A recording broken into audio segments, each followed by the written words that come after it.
All right, you guys, here's how to support the show. Sign up for the RSS feeds at scotthorton.org, iTunes, and Stitcher. You can donate per interview if you want at patreon.com/scotthortonshow. Sign up for weekly or monthly donations or do a single donation by way of PayPal. Just go to scotthorton.org/donate to find out all about that. And you can shop Amazon.com via my link. I get a kickback from their end of the sale, not yours, so your prices stay the same and all that. Review the show on iTunes and Stitcher. If you like it, tell other people you like it. Share it on Facebook and Twitter and that kind of thing. Tell your friend. Subscribe your mom's phone to it without asking. Whatever you got to do. Help spread the word there. All right, you guys. Introducing Elijah Magnier. He writes at elijahjm.wordpress.com and is a really important reporter writing out of Iraq and about Iraq War III and the war in Syria. Obviously, a lot of overlap there. Very important stuff. Welcome to the show. How are you doing, sir? I'm fine, thank you. How are you? Thank you for having me. Very happy to have you on the show. I've learned a lot from you over the past, I guess, a couple of years here. I guess I first found you by way of Moon of Alabama blog. Really great stuff, and including this latest one about Sykes-Picot. And depending on your point of view, it always seems like America is doing al-Qaeda's dirty work. The Islamic State, in this case, is just a break-off group of old al-Qaeda in Iraq, right? And so you say here that first the Islamic State and then the U.S. breaches the Sykes-Picot line with one objective, the partition of Syria and Iraq. And the context here is the liberation, at least so-called, of Mosul and the coming rousting of the Islamic State out of their last stronghold in Raqqa. And then the question is, what comes next? And it looks like you're pretty far ahead of the game here. So what comes next?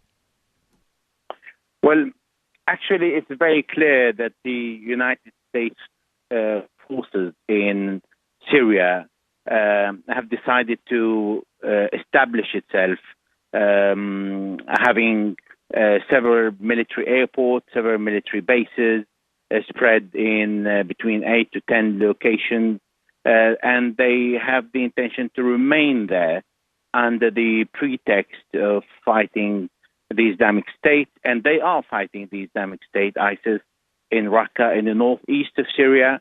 And what they want to do basically is to try to give a kind of autonomous and an independent state to the Kurds in Syria, and that will allow them to stay in the country and therefore divide the country for a while.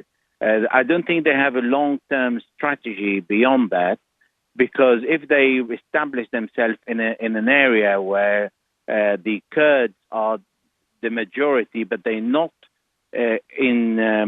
capable of controlling a very vast territory, and they will end up spreading themselves very thin, with U.S. forces incapable of protecting the whole territory, then I think the U.S. forces will not be at ease in that area, and therefore they will have to renegotiate their presence.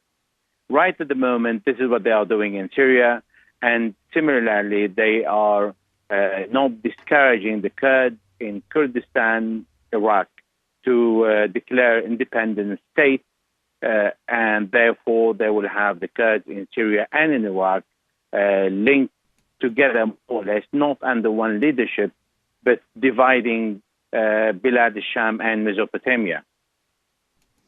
And now, so you're saying then that for one thing, that the policy, America's policy towards Iraqi Kurdish independence has changed, and they want the Iraqi Kurds to go ahead with independence now? Well, obviously the Kurds in Syria can't declare that independent state without financial support that should be coming from Saudi Arabia. Actually, this is the best U.S. ally at the moment in the Middle East. No, I mean Iraqi Kurdistan. You're saying that the Americans are trying to link the two, and the Iraqi Kurds are having their referendum, right? But so the Americans are now supporting Iraqi Kurdish independence from Baghdad? They are, because Kurdistan is financially incapable of holding a state without an international recognition and without being able to sell their oil and export their oil outside Kurdistan. They don't have sea, they don't have air facility if Baghdad decides to close the airspace on Kurdistan. Therefore, they have the land, and the land will be through Turkey, and then they will have to export their gas somewhere toward Europe. They have to sell it. Therefore, a Kurdistan in Iraq can never declare an independent state without an international support because no one will recognize it. Mm-hmm. And then so you're saying at this point the Americans are happy to see the Iraqi Kurds go ahead and break off from Iraq if they can merge them with Syrian Kurdistan. Actually, it's not a real merge, but it's a geographic merge because they are more or less on the border of Syria. The Iraq Kurdistan is on the border of Syria that confine the area of al-Assad where the Kurdish Syrian are and where the Americans are present in both areas, in Kurdistan, Syria, and in Kurdistan, Iraq. The Kurds in Iraq have been encouraged to split from the central government in Baghdad many years ago, starting from Joe Biden when he declared in 2007, 2008 that Iraq should be split between a Sunnistan, that is a state for the Sunni, and a Shiistan, a state, another state for the Shia, and a Kurdistan and a state for the Kurds. That was the initial Iraqi plan to divide Iraq, saying this must be feasible and it will make all the U.S. allies in the region, i.e. Saudi Arabia, the Emirates, etc., happy by seeing the Sunnis in Iraq having their own state they support. Therefore, they're not happy with the state controlled by the majority Shia in Baghdad, and in consequences, they would be happy with the state for the Kurds and, in consequences, the state for the Sunni in Iraq. That's a plan to divide Iraq initially. If they go ahead with this, it means the Kurds can have their state and they can try to promote another state for the Sunni, but unfortunately, I think it is too late because first, the Sunni area are destroyed. Kurdistan is in deep financial trouble. If they declare independence, they will not have any support from Baghdad, which they don't have really on a regular basis. And that is also one of the problems between the central government in Baghdad and in Kurdistan, Erbil. But at the end of the day, a kind of collaboration will exist between Baghdad and Erbil. But if the Americans will push for a partition of Iraq, then the Kurds will declare an independent state. Now, let us assume that the leader of Kurdistan, Masoud Barzani, will not declare an independent state in Kurdistan. He will look extremely weak in front of his people because he's pulling out from declaring an independent state when the referendum is expected on the 25th of September to be above 90% in favor of an independent state in Kurdistan. If he declares an independent state, he will also look weak because he will have Iran, Turkey, Baghdad, and Syria against the independent state in Kurdistan because there are around 25 to 30 million Kurds spread mainly in Turkey and Iran and less in Iraq and then in Syria. Right. So he's in a real position of weakness there. And then I think that I believe here that you say in your piece that the Baghdad government has already promised that they will fight before they let the Kurds, the Iraqi Kurds, declare independence. They will fight. Maybe they will not use the weapons to fight against it, but unfortunately, I heard many reliable sources saying there are many forces in the area that can fight against the Kurdish, a Kurdish independent state, and certainly Baghdad will block all the assets on Kurdistan and will dry all financial resources to make sure that Kurdistan cannot survive. Mm-hmm.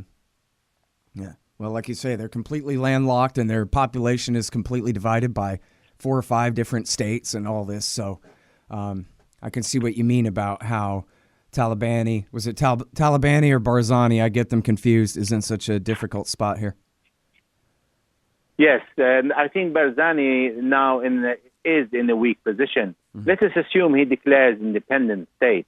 Mm-hmm. If he does that with the approval of Turkey, it means Turkey is going to control Kurdistan, because Turkey is the only passage Erbil can have to export the oil.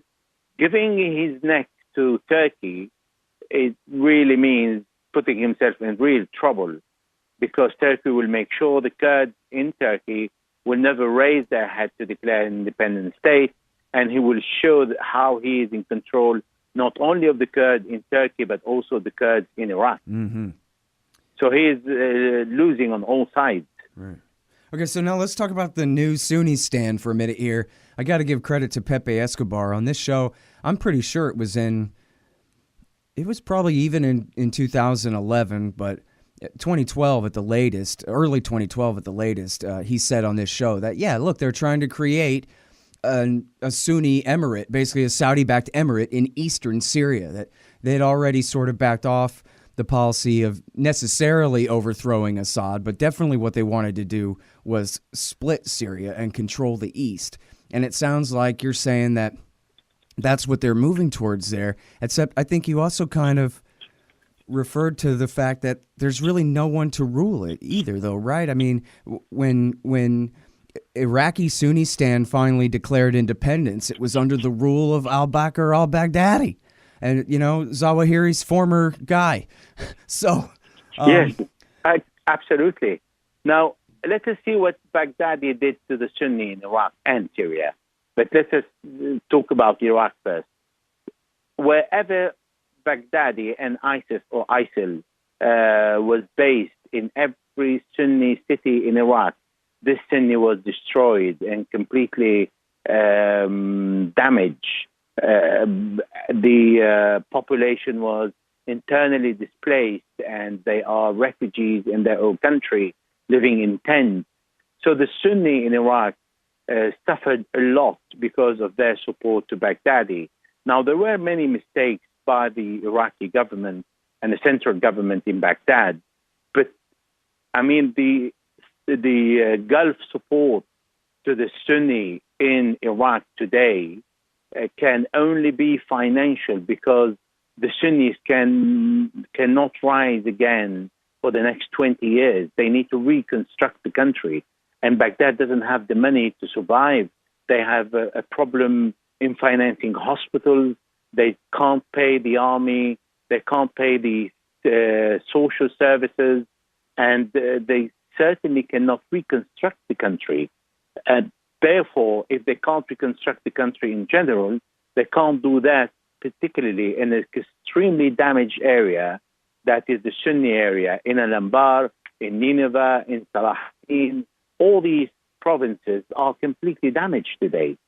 Right. Well, and of course, the Baghdad government has even less motive to, you know, spend the government money, the oil tax revenue and all of that on the defeated Sunni areas than, as you're saying, taking care of themselves. And they can't even pay their own bills with the current price of oil being so much lower than before and all of that. So, but now, when you write in this article here that the American, I guess, special operations guys came across the border from Iraq into Syria, headed toward Raqqa. This is their pincher movement in squeezing the Islamic State forces between Mosul and Raqqa, as you say in the article, preventing them from fleeing north or east and trying to push them together there. But then, so is this really the end of Sykes-Picot, regardless of, I mean, I guess we'll put off for the moment who's supposed to rule Mosul and Raqqa after this, if not Baghdad and Damascus.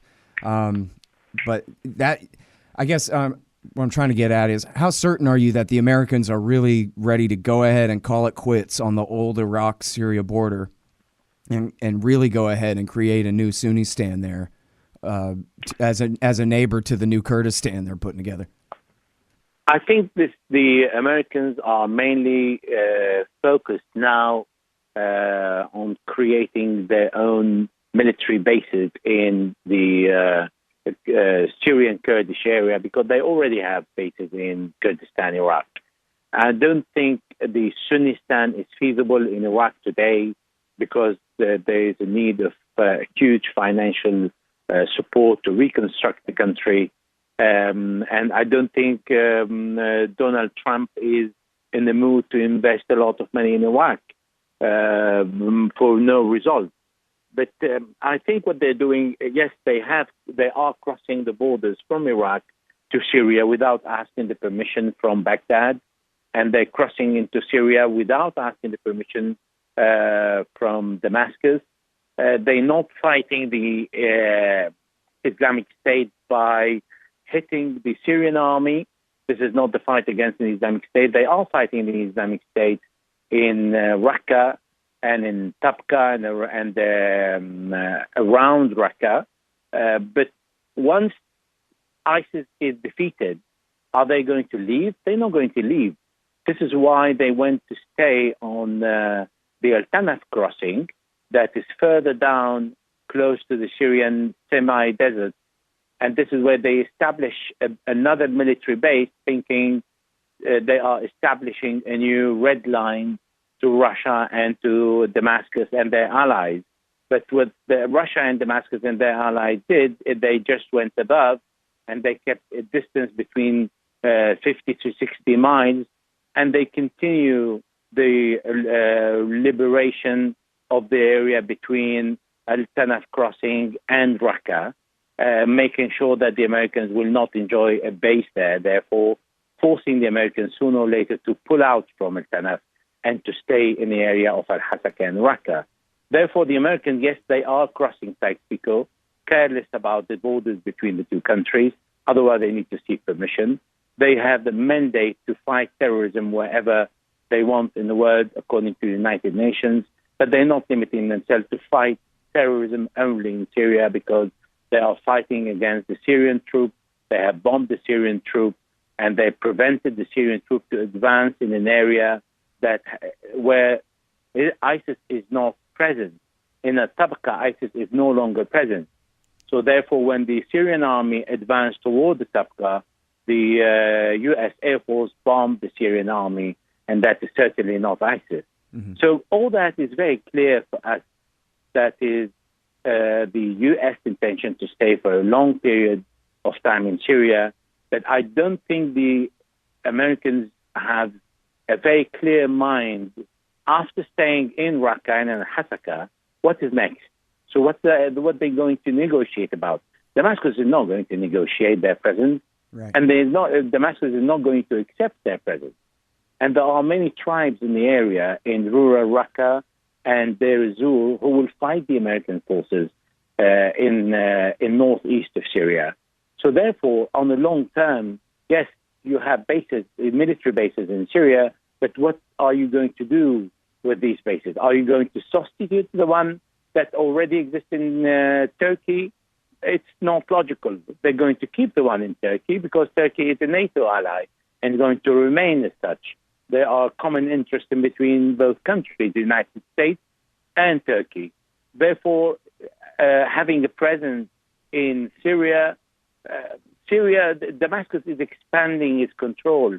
Today, we see the only area that is outside the control of Damascus is limited to the north of North Syria in Idlib and the area under the Kurds and the ISIS control, and some area in the south that is not really significant.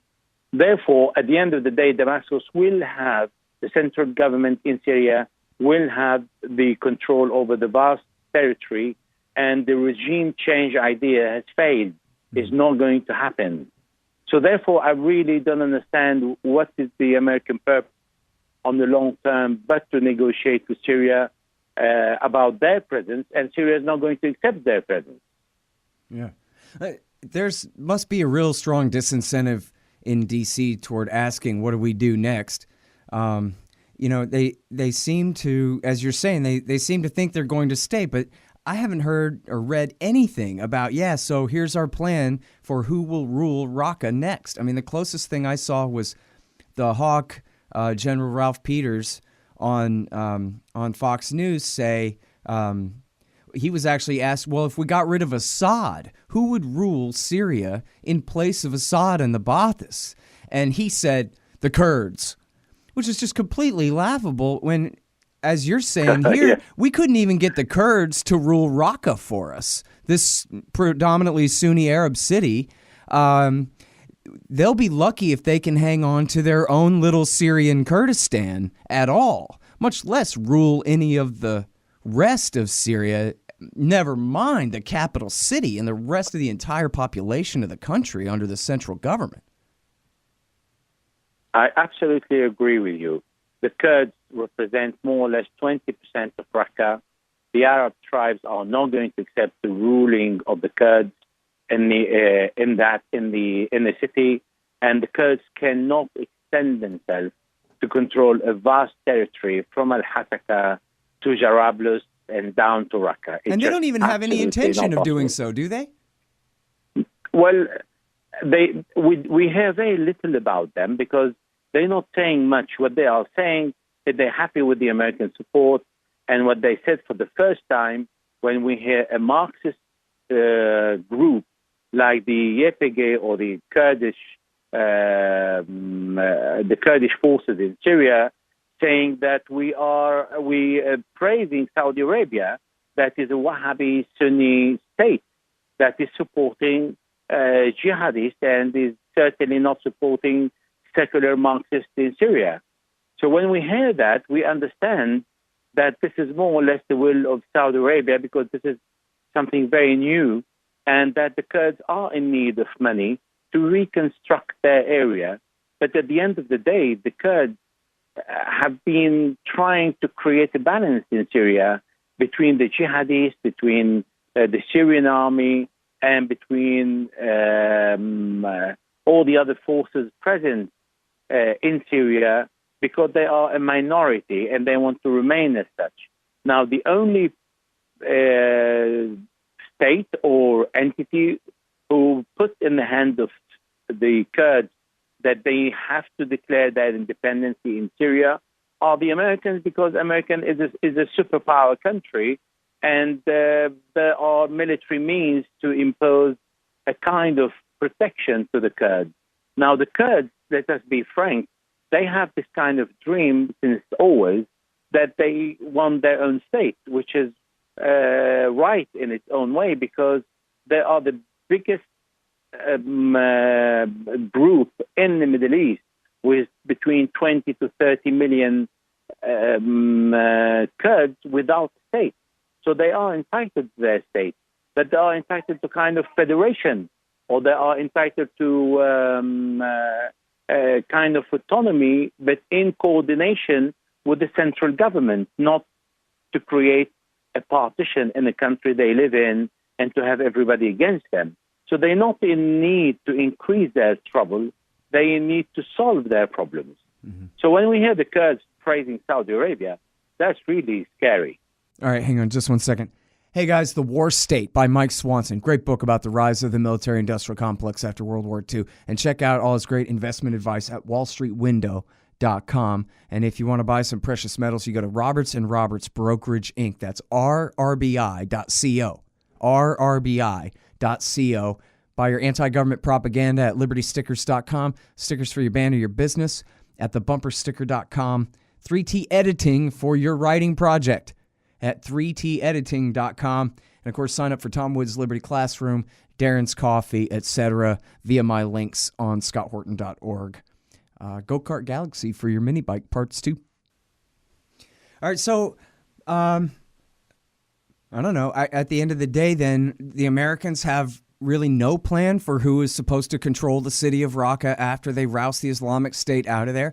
Or is it... And I guess a secondary question then would be, if the Americans just backed off, would the Syrian Arab army be able to just roll in and take control of the city for Damascus again? So I think the Americans have wishful thinking for Raqqa. not a plan, not a feasible plan, because any feasible plan to control Raqqa by themselves or by the Kurds is actually not feasible. The possibility to try and put Arab tribes leading the city is not going to last for very long. We see what's happening between the tribes and the jihadists and all those anti-government living in Idlib, how they are fighting among themselves every day, and they are not finding a way to coexist, even if they have the same objective, that they are all against Assad. So basically, the American wishful thinking in Raqqa is not feasible. Secondly, I don't think the Kurds are unaware of the situation. Yes, the Kurds are intelligent people, particularly in Syria, and they have been trying to create a balance and fighting and protecting themselves against Jabhat al-Nusra and against ISIS, and they managed to remain afloat so far. So I think they are aware of the future problem, and at the end of the day, I think they will pull out to protect their own area. And yes, the Syrian government can control Raqqa and can regain the control of Raqqa if the Kurds pull out, or when Damascus will make a deal with all the other tribe in the area. I think they would want to take back Raqqa. They will not leave Raqqa under the Kurds' control until the Americans are convinced that they can no longer hold the city, and there is no point in attacking the Syrian army, because the Syrian army will take back Raqqa. But before taking back Raqqa, they need to take Deir ez-Zor. They still have long fights ahead, and they have many months of fighting, and Raqqa is really not the priority of the Syrian army, neither the Syrian government at the moment.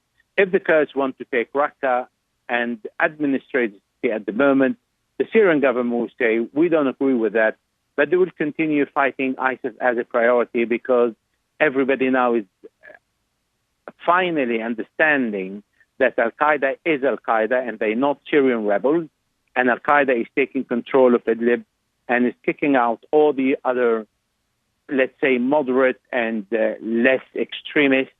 Therefore, Al-Qaeda is the next on the list to fight after ISIS, and it's certainly not the Kurds.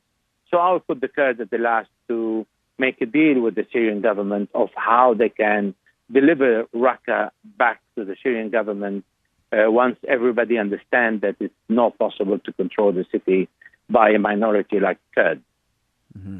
All right, yeah, no. So speaking of Western Syria and the war against al-Nusra, how much territory do they still control there in the West, and how close is the Syrian army to finishing them off?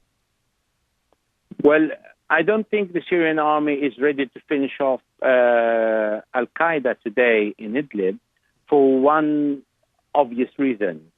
Al-Qaeda managed to win heart and mind of the Syrian population and society throughout the years, at the exception of the last year.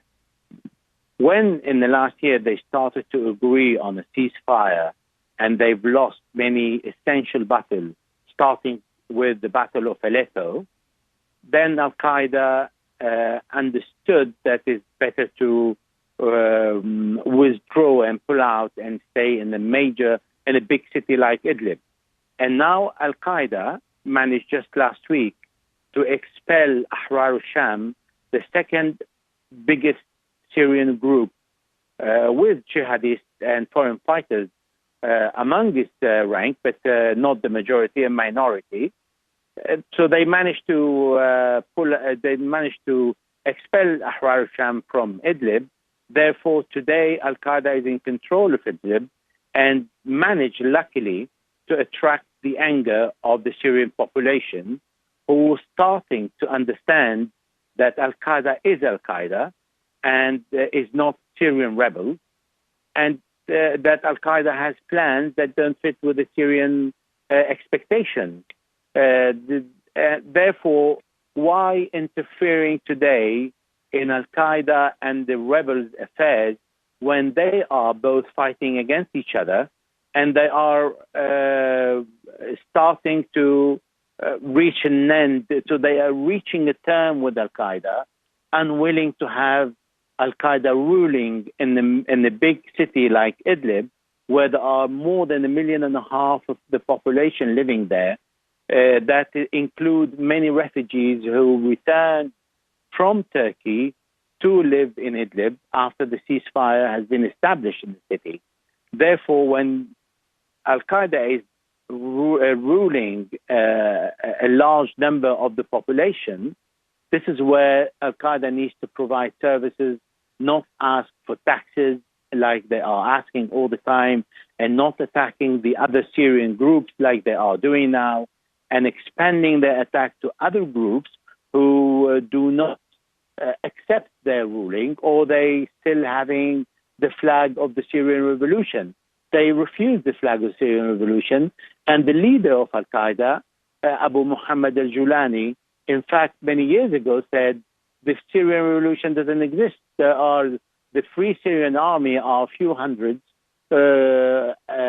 non-united groups, and they represent nobody. Well, and was he right about that? I beg your pardon? Was he right about that in saying that the FSA represented nobody? Well, at a certain point, yes, because there are groups that are pro-Saudi Arabia, groups that are pro-Egypt, groups that are pro-Turkey, groups that are pro-Moscow. There are many groups, but Syrian groups. Therefore, the minority were Syrian groups with loyalty to Syria, and the majority are Syrian groups with loyalty to neighboring countries, to Qatar, Saudi Arabia, Turkey mainly, who are providing logistic support and finance. Mm-hmm. Now, we have pro-American groups, but these used $500 million to be supported by the CIA, and then they were eliminated on the first day of reaching the north of Syria, and their weapons were confiscated by Al-Qaeda. So yes, in a way, Al-Qaeda is right when saying there's really little remaining of the Syrian revolution who are really willing or claiming to do something about their rights and their to change their way of living. And those who are claiming or who are asking to change the way of living in Syria are damn right.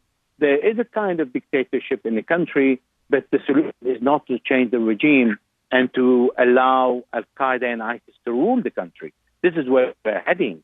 Therefore, supporting a central government doesn't mean supporting Bashar al-Assad. It means supporting a stable government that is fighting against jihadists and terrorism that is spreading to us in Europe and spreading to the rest of the world. This is the main issue of the support of a central government and the lack of existence of a Syrian revolution that is declaring loyalty to neighboring countries and holding their own agenda rather than a Syrian agenda. Yeah. Now, so when it comes to the al-Nusra Front, or I know they change their name every couple of days or whatever now, but when it comes to Jilani, who is still loyal to Ayman al-Zawahiri, they say over at the Journal. When it comes to his group and Ahrar al-Sham, I know Ahrar al-Sham was also founded by friends of Osama originally, and I wonder, so what's really the difference between those groups? Is it, somebody had told me, I forget who and when now, that Ahrar al-Sham is what grew out of what used to be called Syrian Muslim Brotherhood, became Ahrar al-Sham, and that so Al-Qaeda was different than that. But I wonder, is it just a difference in who their patrons are, or are there real ideological differences, or just splits in personalities between the command leadership and money and this kind of thing, or what is it?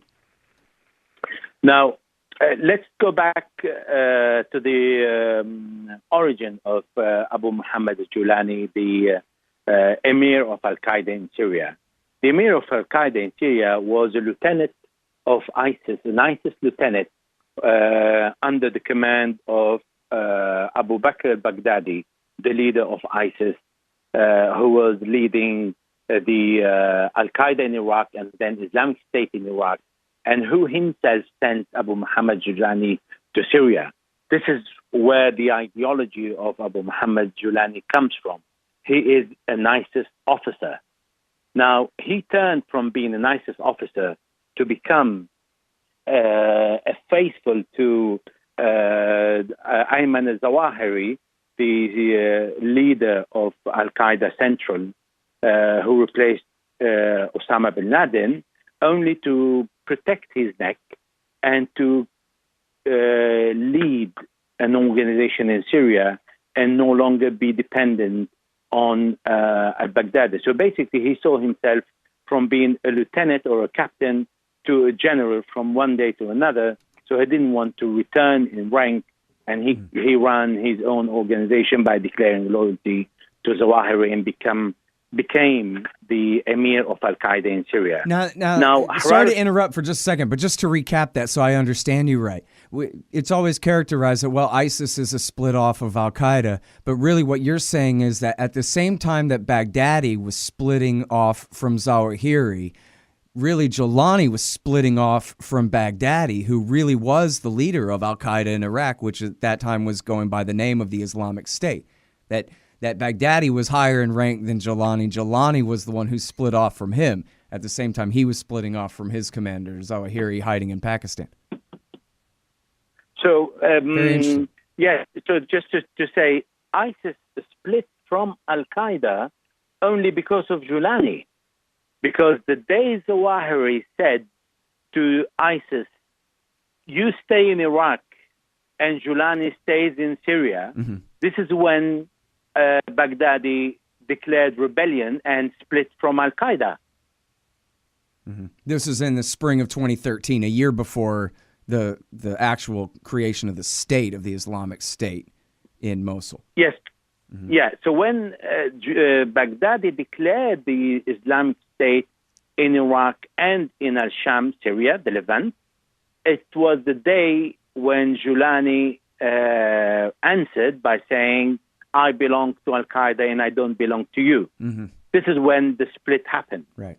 Therefore, Julani remained a faithful officer of ISIS as long as he was ruling Syria, and he was having his own group and leading his own group without any other leader above him, but a leader who is sitting in Iraq. So the day ISIS Baghdadi decided to join Syria and Iraq under one command, his command, this is when Julani declared his loyalty to Zawahiri and split from ISIS. So Julani is an ISIS officer. We should not forget that, who became only a head of Syrian rebel only in the eye of the Western media during the Syrian war. But he is an ISIS officer. And he turned from being an ISIS officer to an emir of Al-Qaeda in Syria. And the emir of Al-Qaeda in Syria was in perfect harmony with Ahrar al-Sham that was led by an envoy of Ayman al-Zawahiri. So Ayman al-Zawahiri sent an envoy to lead Ahrar al-Sham, and the leader of Ahrar al-Sham was someone very well trusted by the leader of Al-Qaeda in the central Al-Qaeda, that is Ayman al-Zawahiri. So ideologically, they have the same ideology. Now, throughout the years and frequenting and being influenced by Turkey and the support of Turkey, Ahrar al-Sham took a minor slight distance from Al-Qaeda, particularly in Syria, not in the Middle East, because they still praised and presented the condolences of the death of the emir of Taliban, and that was presented by Ahrar al-Sham in Syria. So the link is there. The umbilical cord never been cut between Ahrar al-Sham ideology and Al-Qaeda in Ayman al-Zawahiri. So why don't they just fight as one group in Syria now? Here they are fighting against each other. They're fighting against each other today because they are fighting to rule a city, and that is typical when the problem, when you have a country at war, everybody is united. When you have a moment of peace, then people start fighting for power and for leadership. And they have a large number of fighters. They have tens of thousands, both Al-Qaeda and Ahrar al-Sham. And what they are doing, they're doing nothing. So because they are doing nothing and they are armed in a very small city that usually used to be inhabited by 700,000, today you have more than a double of the capacity of the population, and there are over 1.5 million. And these are living among tens of thousands of militants who are jobless, basically. And when these are jobless, they need to fight among each other for power. And this is what they are doing. So because Ahrar al-Sham has more loyalty toward Turkey than Al-Qaeda, therefore Ahrar al-Sham, they have a less radical approach than Al-Qaeda in Syria, but they're not considered moderate at all. All right, so, but now, what's it going to take to defeat Ahrar al-Sham, for the Syrian government to defeat Ahrar al-Sham and Al-Qaeda in Idlib? Is it going to be another Battle of Aleppo-style catastrophe? The Battle of Aleppo is something on the list only in one case, when Al-Qaeda will fully control the city, and it's happening now. When Al-Qaeda fully controls the city, then I think Idlib will face the same fate of Mosul. Because when Al-Qaeda controls the city and Ahrar al-Sham is asked by Turkey to stand down and pull out completely, or they already pull out because they were forced to leave, and Al-Qaeda is expanding its control over the north of Syria. Therefore, today we have a city full of civilians, but also dominated by Al-Qaeda. I don't think the Russian, the American, the government in Damascus, I don't think the government in Turkey, I don't think anyone in the area will accept Al-Qaeda with a state within a state, or with a city like Idlib under their command, right, when any other Syrian group is not tolerated. Well, now, so can't Trump just ask the Crown Prince of Saudi Arabia to cut them off? Or who is still backing Al-Qaeda in Syria at this point? Well, that's a very good point. So far, until today, everybody was helping Al-Qaeda in Syria under different names. Al-Qaeda in Syria can never survive without a continuous supply, and the only supply road is through Turkey. And Turkey is supplying food, ammunition, weapons to everybody who is in the north of Syria. And if the majority is under the control of Al-Qaeda, it means Turkey is supporting Al-Qaeda in Syria. Now, the United States has been supporting Al-Qaeda in Syria under the title of Syrian rebels. Saudi Arabia was supplying Al-Qaeda with weapons and with ammunition and with money, and above all, Qatar. Now, the differences between Qatar and Saudi Arabia today is working in favor of Syria, because Qatar is known to enjoy a very good relationship with Al-Qaeda. Therefore, it is in the interest of Saudi Arabia to hit Al-Qaeda today in Syria. And this is when the Americans will turn against Al-Qaeda, because they have to walk along their allies, that is Saudi Arabia, and hit Al-Qaeda that is becoming orphan in Syria and no longer called as Syrian rebel, and no longer enjoying the support of Saudi Arabia and Qatar. Therefore, Al-Qaeda has been supported by everyone against Assad, calling for a regime change, and today is no longer supported by these. But they have a lot of money. They managed to put on the side hundreds of millions of dollars. They managed to do that, and they continue doing that because they impose taxes on houses, they impose taxes on cars, on electricity, on telephone, on all the commerce, on everybody, everything transiting through the city.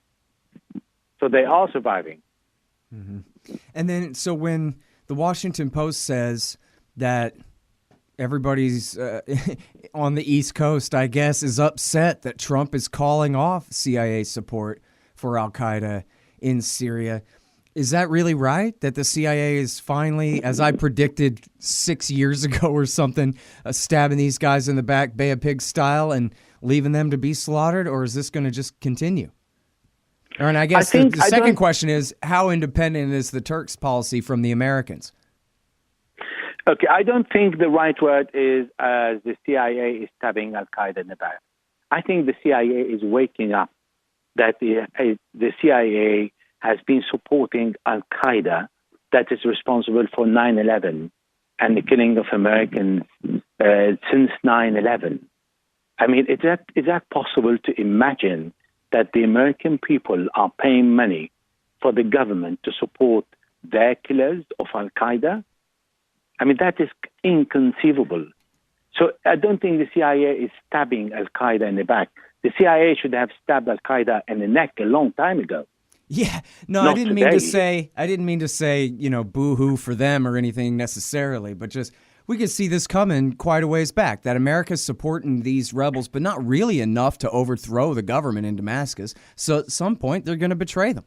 You know, that doesn't make them heroes or anything, but it just means that they were useful tools, and now, so the question is, are they still useful or not? Well, I don't think al-Qaeda are stupid, because they knew what the Americans were doing, and they knew that the Americans are taking advantage of al-Qaeda because they fit in the same purpose of regime change. What the Americans don't know is you can't feed a monster and then pretend you can control it. This is what happened in Afghanistan with the Mujahideen. It happened before, and it happened again in Syria, and it is happening today in Yemen. So as soon as they started to bomb the Houthis and the government, what we saw is al-Qaeda controlling a harbor in Yemen and start having access to the sea and controlling the cities. And today in Syria, al-Qaeda started very small. There was a very small group with a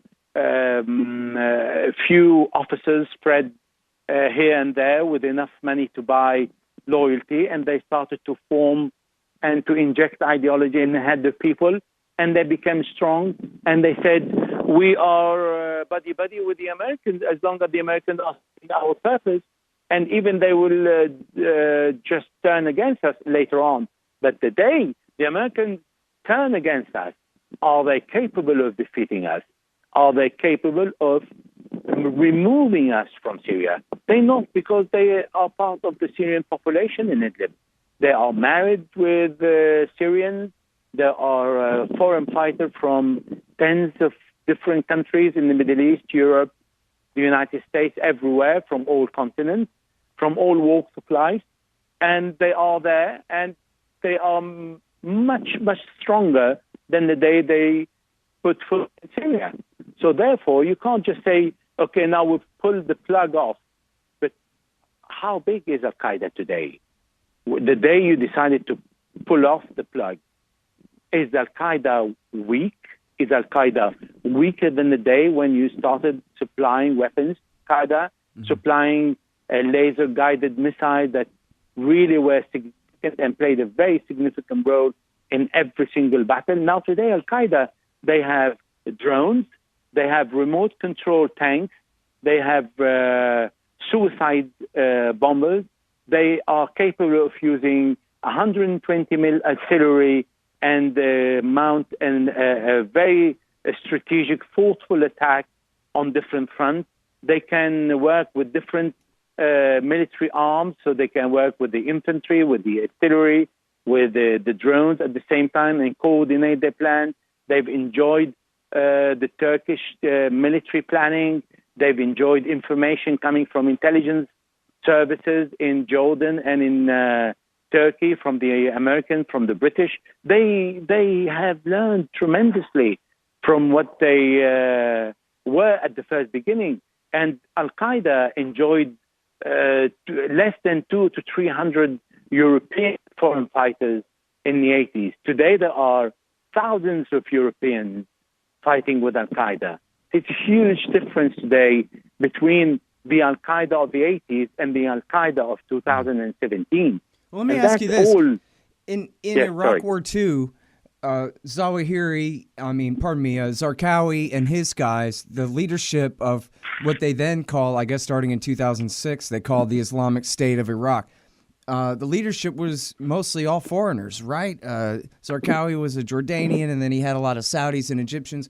And the local Iraqis said, hey, we're not used to living like Saudis, and we don't want to. And you guys are too big for your britches and bossing us around, telling us what to do, and how about we'll shoot you instead? And that's part of the story of Iraq War II, is that the local Sunni tribal, insurgency resistance started attacking al-Qaeda a year before Petraeus even took command, and started bribing them and taking credit for the so-called Sunni awakening and turning against al-Qaeda. And it was just because they were such jerks, and everybody was completely sick of them. And so I wonder, isn't that the same thing in Syria, where they're not used to living like Saudis, and the al-Qaeda guys are trying to make them live like Saudis?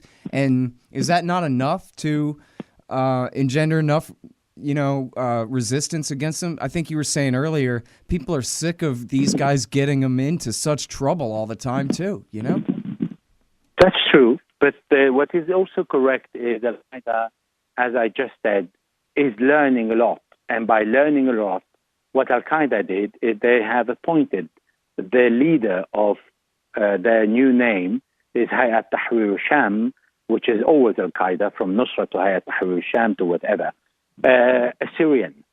And Julani himself is a Syrian. But we see the command is made of Egyptians. The other day, it's an Egyptian who issued a fatwa ordering to kill all Ahrar al-Sham in the city. And he is from Al-Qaeda.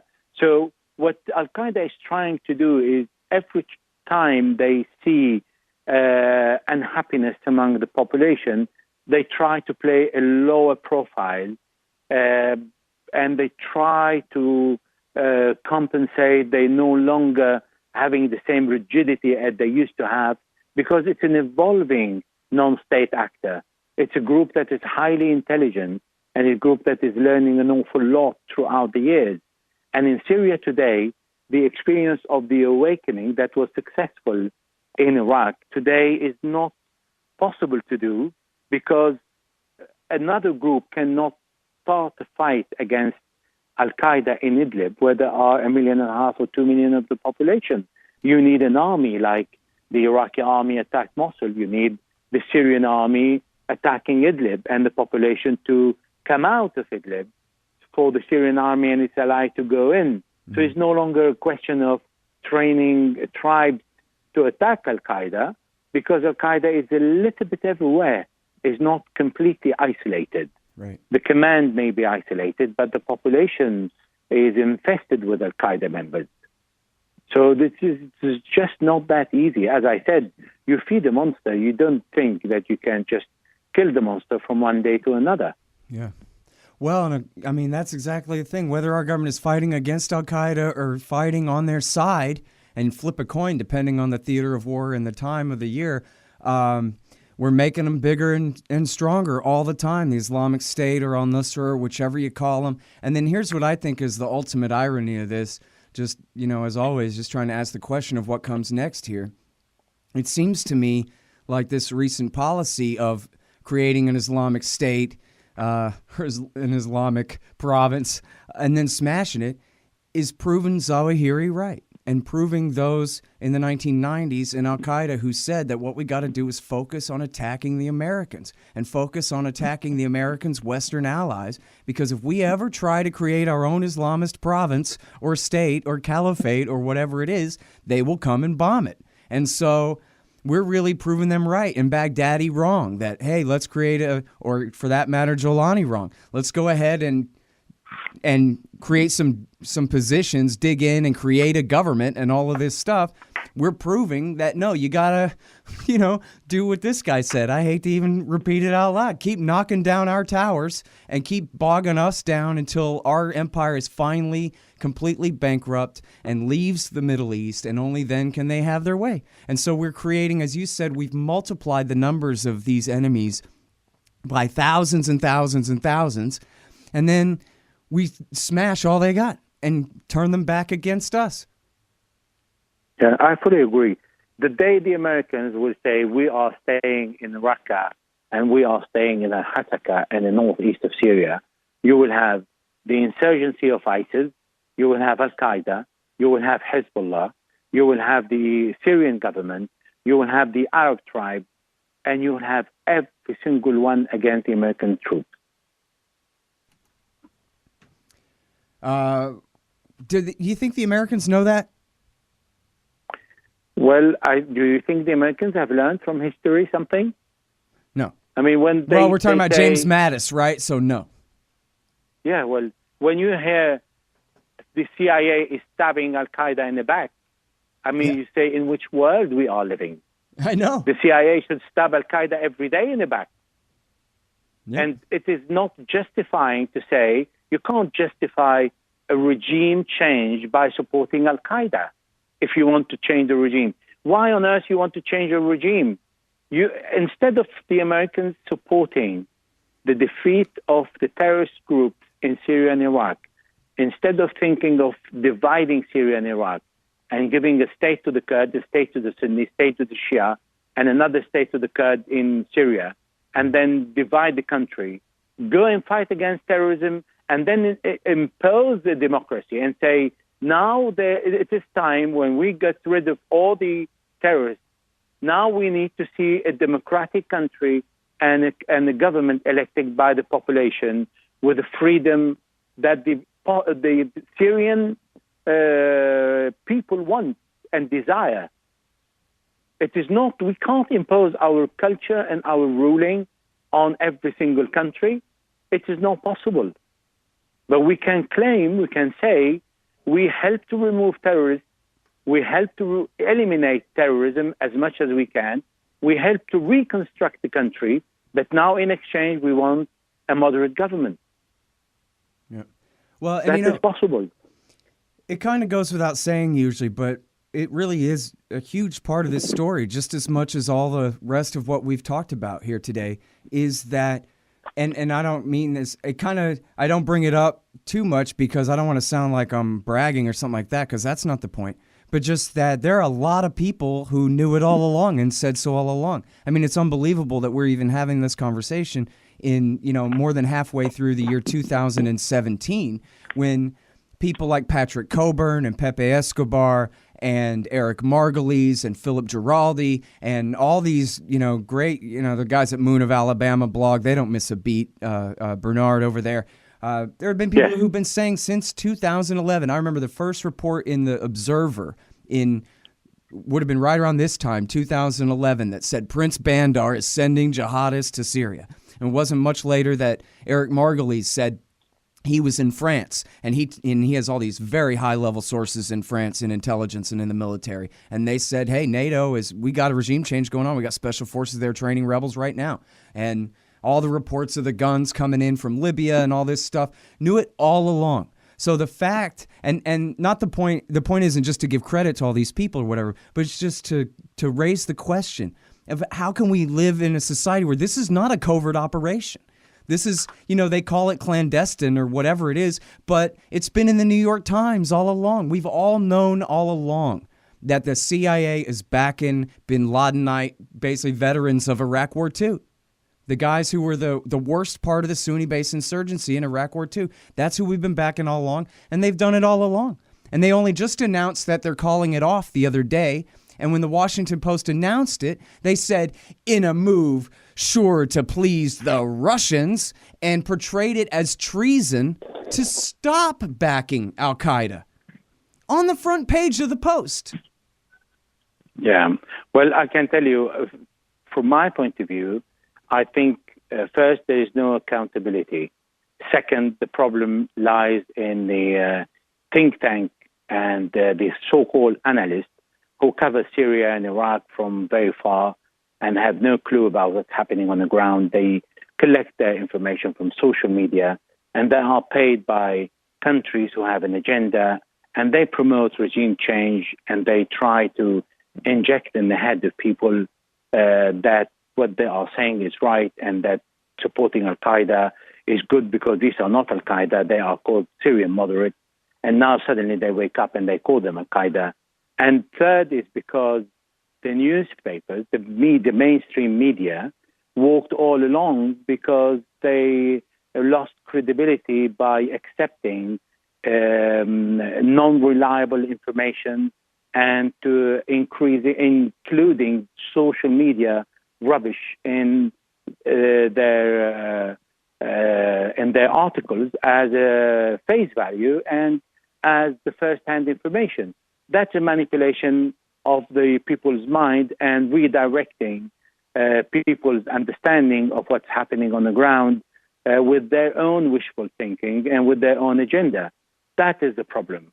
And unfortunately, the Syrian war created a real disaster for the reputation of the media worldwide, because what Donald Trump is saying is actually true, even if it is not his purpose to include what I'm saying. Mm-hmm. It is, we are becoming fake news because we collect any news and we take it as granted as a first-hand information. When the first-hand information is you go on the ground and you collect the information on the ground and you try to understand as much as possible where you can't go to ISIS territory and to Al-Qaeda, and you use your logic, not your own agenda, and you report facts and not your wishful thinking. And you become a little bit independent from the money that comes from the Gulf and they're feeding your think tank or your strategic study company, and then you become the expert in terrorism or the expert on Syria, on the expert on this and that. So that is shameful. And this is what I think all the misinformation comes from, is because nobody cares. Everybody's making the same mistake. So who you want to direct your question to and say, why are you doing this? You have to tell that to every single one. Right. Yeah, and in fact, I'm just lucky. It's not that I'm smart at all. It's only that I've been doing this for a long time in a row. So when the war broke out in 2011 and I saw that David Enders was covering it, well, I knew David Enders. I'd been interviewing him for years about the politics of Iraq War II, and I knew that he was really sharp, and he knew how to tell the difference between who, and what the different groups were and what their different interests were.